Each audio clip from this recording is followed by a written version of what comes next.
Vi mødte hinanden for 5-6 år siden til en morgenfest, efterfest hos en fælles bekendt, Oliver Højnes. Så lærte vi bare hinanden at kende og hang lidt ud de efterfølgende år. Ja, vi boede begge to på Vesterbro på det tidspunkt. Da jeg havde lavet min EP, som udkom sidste år, Talk to You, hvor jeg jo begyndte at eksperimentere lidt med vokal-samples. Da jeg var færdig med den, så havde jeg ret meget lyst til at fortsætte ud af vokalsporet, men jeg manglede en sanger. Så det var sådan meget hurtigt og, hvad kan man sige, kompakt. Og det der så skete, det var jo sådan set, at det nummer Floating, som blev titlen på det album, vi endte med at lave, var faktisk det første nummer, som bare kom ud som sådan en slags sammenhængende tekst og melodi. Så det var sådan improviseret frem. Det var guddommelig indgriben.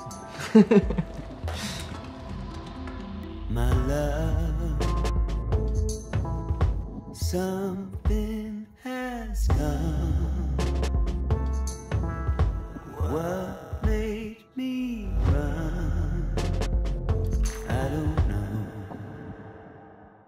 Vi havde en stram deadline, fordi vores tyske pladeselskab havde sagt, at den skulle ligge færdig i starten af januar, og det gjorde, at vi ligesom blev nødt til virkelig at udnytte tiden optimalt. Yeah. Så når du var i Danmark, så var det lige med at finde tid til, at du kunne komme forbi studiet og lave de her takes, og så kunne jeg sidde og mixe videre på det, mens du var,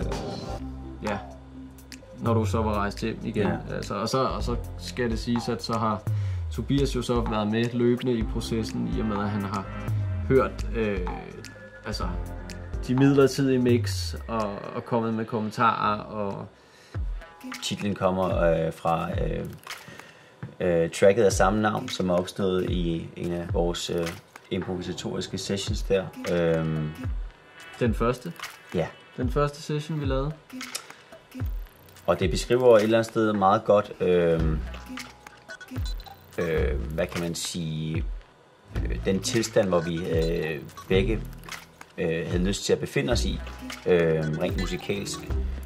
Måske noget med at være lidt ude på dybt vand, og ikke have så mange, hvad kan man sige, ting at holde fast i. Så derfor floating, altså vi svæver et eller andet sted i et uopdaget territorium.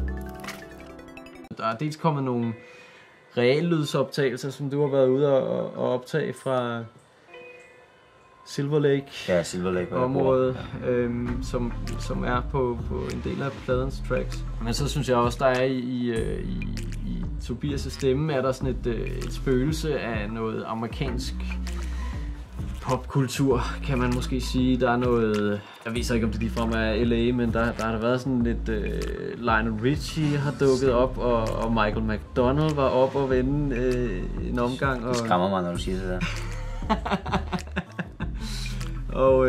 Og Grace Jones. Grace Jones kan jeg godt gå med til. Michael McDonald er udelukket.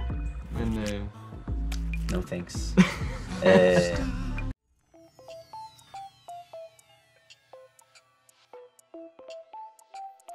Project Mooncircle, som er det tyske pladeselskab, som skal udgive os, de har inviteret os med på nogle showcases i Berlin og på Boiler Room i London. Det er rent faktisk vores debutkoncert bliver i San Francisco, ikke? Ja. Det bliver rigtig spændende. Det bliver noget nyt at have vokal med.